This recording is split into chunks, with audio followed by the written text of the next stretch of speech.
ఇద్దరు బొడ్డెమ్మల లెక్క కూర్చున్నారు కానీ షాపు పోయి కూరగాయలు చెప్పండి ఏం కూర లేదు. అమ్మా నాకు అస్సలే మనసు మంచిగా లేదు, నాకేం ఆకలి కూడా అయితలే. నువ్వు షాప్ పోయి నీకు నచ్చింది తెచ్చుకొని వండుకొని తిను.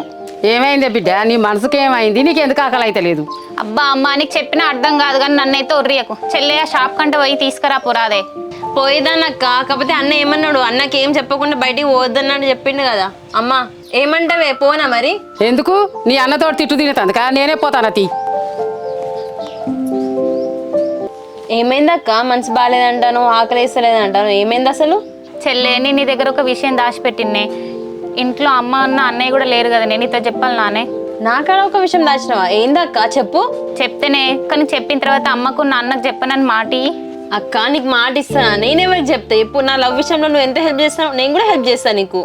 నువ్వును చిన్నోళ్ళు లవ్ చేసుకున్నట్టు నేనున్ను ఆ పెద్ద ఆయన ఇద్దరం లవ్ చేసుకుంటానమే.